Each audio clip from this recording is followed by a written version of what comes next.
2029 आपकी किताब हर चुनाव के बाद आती है। सुनाओ, अगले 4 साल की बात करें और राहुल गांधी की बात करें, क्योंकि इस किताब में भी आपने एक जिक्र किया है एक जगह कि राहुल गांधी, कांग्रेस के हलकों में ये बात होती है कि राहुल गांधी 2024 के चुनाव को नहीं देख रहे, वो 2029 के चुनाव की तैयारी करना चाहते हैं। इतनी गैस, इतनी स्टीम कांग्रेस के अंदर है कि 2029 तक खड़ी रह सके, लड़ सके बीजेपी की माइट से। संजीव, बीजेपी की सबसे बड़ी हार और संघ परिवार की सबसे बड़ी हार, नरेंद्र मोदी की सबसे बड़ी हार यह है कि आज भी अखिल भारतीय स्तर पर वो 40% वोट नहीं लेकर आ पाए। इतना रिसोर्सेज, इतना बड़ा संगठन, और आरएसएस के 36 संगठन हैं इस देश में, लाखों शाखाएं उनकी लगती हैं। क्या कारण है कि वो 40% वोट लेकर नहीं आए? पहली बार 31% में सरकार बनी, दूसरी बार 37% में सरकार बनी और तीसरी बार 36% में सरकार है। कांग्रेस आज़ादी के बाद 1977 तक लगातार 40% से ऊपर थी, 42%, 45%, 46%, और 1984 में तो 49% वोट उसको मिला था। इसका मतलब क्या है? इसका मतलब यह है कि ये नहीं कि कांग्रेस का संगठन बहुत मजबूत है। चुनाव में संगठन इंपॉर्टेंट होता है, लेकिन कुछ चीजें होती हैं जो डिफॉल्ट चॉइस होती है। कांग्रेस इस देश का डिफॉल्ट चॉइस है। वो यही तो प्रॉब्लम है। हाँ।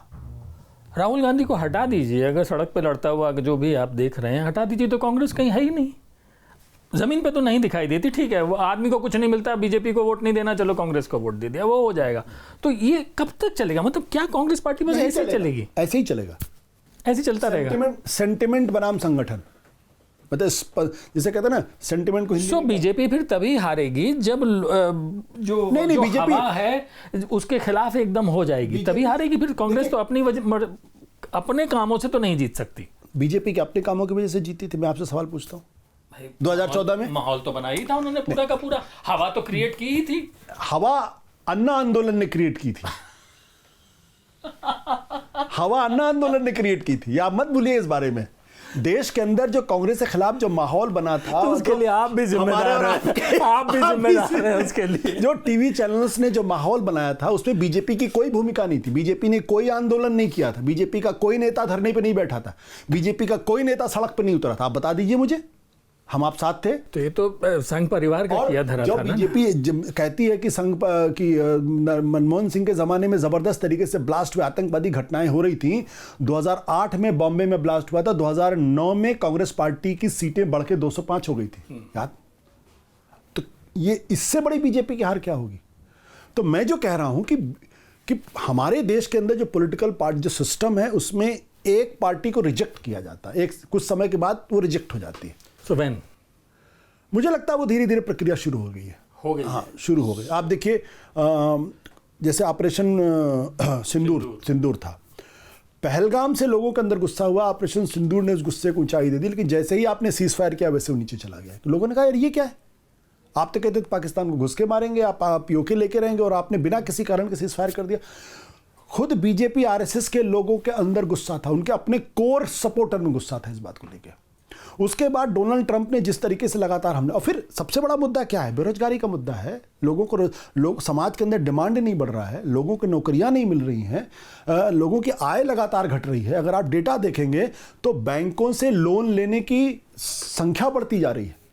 आय, अभी आप इंडिया टुडे का सर्वे था हमारे ख्याल से 1 साल पहले, लोगों की आय लगातार घटती जा रही है।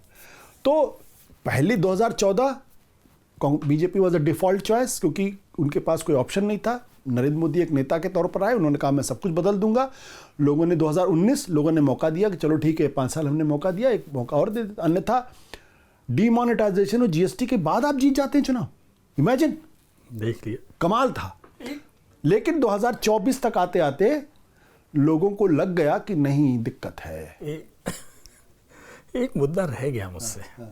योगी Adityanath is a Achilles heel of RSS and Narendra Modi. ये उनकी एड़ी में ऐसा फंसा हुआ है कि निकल नहीं। अभी वो आए थे, सबसे मिल मिला के गए हैं, अब वहाँ क्या हो रहा है, मतलब खबरें जो चलती रहती हैं, देखिए गॉसिप है, हमको नहीं पता कि सच क्या, लेकिन चर्चा ये चलती रहती है लगातार कि योगी आदित्यनाथ को हटाया जाना चाहिए, हटा सकती है बीजेपी, और वो नहीं हट रहे हैं, नहीं हटा पा रहे हैं उसको। और यूपी का चुनाव भी आने वाला है, अगले साल यूपी में चुनाव होगा, तो यूपी में सबसे कम सीटें आई और उसके लिए जिम्मेदार माना गया बीजेपी के हलकों में, मतलब जो नरेंद्र मोदी अमित शाह के लेवल के ऊपर बात करें, क्योंकि दो के अलावा तो नीचे कोई होता नहीं है, कि ये सिंगल हैंडेडली अगर कोई जिम्मेदार है तो योगी आदित्यनाथ है। क्या इस डायनामिक्स को, इन तीनों के बीच की इक्वेशन क्या है, आपने पकड़ने की कोशिश की? देखो बहुत क्लियर है, अमित शाह और नरेंद्र मोदी एक साथ हैं, और नरेंद्र मोदी की अपना मिजाज ऐसा है, तबीयत ऐसा है कि वो अपने बराबर तो किसी को समझते ही नहीं और पनपने भी नहीं देना चाहते। तो योगी लीडर ही ऐसे होते, सारे लीडर ऐसे होते। योगी आदित्यनाथ का इमरजेंस ये नरेंद्र मोदी को बिल्कुल पसंद नहीं है। और दूसरी बात क्या है कि वो जो योगी आदित्यनाथ के अंदर एक बड़ा साइलेंट डिफायंस है कि हम तुम्हें नहीं मानते, हटा सकते हो तो हटा दो मुझे। ये जो योगी आदित्यनाथ का जो ये डिफायंस है, ये नरेंद्र मोदी अमित शाह दोनों को पसंद नहीं है और होना भी नहीं चाहिए। अटल जी के ज़माने में भी कल्याण सिंह ने जब डिफाई करना शुरू किया था तो ये बात अटल आडवाणी को भी नहीं पसंद थी और कल्याण सिंह का करियर ख़त्म हो गया था। लेकिन योगी आदित्यनाथ कल्याण सिंह नहीं है। कल्याण सिंह ने वो ब्लंडर किया था, उन्होंने पार्टी छोड़ के नई पार्टी बनाई थी और वो ख़त्म हो गया। योगी आदित्यनाथ को या तो पार्टी से हटाएं, वो होगा नहीं, क्योंकि अगर वो हटाएंगे तो उत्तर प्रदेश के अंदर भारतीय जनता पार्टी की स्थिति बहुत ज़्यादा कमज़ोर हो जाएगी। अभी तो 33 सीटें आई, वो भी नहीं आएंगी अगली बार। वो इस डिलेमा में है। दूसरी बात क्या है कि अभी तक योगी आदित्यनाथ को आरएसएस का 100% सपोर्ट था। अब वो योगी आदित्यनाथ को लेके कॉशियस हो गए हैं। कारण बहुत सिंपल है, क्योंकि योगी आदित्यनाथ आरएसएस की विचारधारा के तो करीब हैं, लेकिन आरएसएस के संगठन से उनका कोई लेना देना नहीं है। तो आरएसएस के संगठन से नहीं निकले हैं। चूंकि आरएसएस के संगठन से नहीं निकले हैं, इसलिए उनके अंदर वो आरएसएस वाले जो मूल्य हैं जो वो नहीं है। और आरएसएस ऐसे किसी आदमी को आगे नहीं बढ़ाती जिसको वो कंट्रोल ना कर सके, जिसको वो हैंडल ना कर सके। अब वो योगी को लेके कॉशियस हो गए हैं। तो वो भी कॉशियस है, इधर भी कॉशियस है। लेकिन योगी के साथ क्या है कि योगी ने अपने आप को पिछले 8-10 सालों में एक हिंदू आइकॉन के तौर पर एस्टैब्लिश कर लिया है। तो उनके साथ एक बड़ा सॉलिड वोट बैंक यूपी के अंदर है। वो अकेले उनको चुनाव जिता पाएगा नहीं जिता पाएगा अलग तरीके का प्रश्न है, लेकिन अगर किसी नेता के साथ 10-12% ऐसे लोग इकट्ठा हो जाते जो आंख बंद करके उनके लिए वोट देते हैं। मोदी के साथ क्या है, आंख बंद करके 15% लोग वोट देते हैं, तो योगी के साथ भी 8-10% है जो उनको आंख बंद करके उनको अपना नेता मानता है। तो वो अगर नाराज हो जाएगा, अच्छा वो बहुत ही प्रभावशाली तबका है, वो समाज का सत्ताधारी तबका है, वो अगर नाराज हो गया तो दिक्कत पैदा होगी। तो इसलिए मुझे लगता है कि ये tug of war, cold war है। अब ये हॉट वॉर में कब कन्वर्ट होगा मैं नहीं कह सकता उसको। तो किस चुनाव पे आपकी सबसे ज़्यादा नज़र रहेगी? बिहार पे, उत्तर प्रदेश पे, बंगाल पे? बंगाल पेरिफेरी का सवाल है। यूपी ही तय करेगा।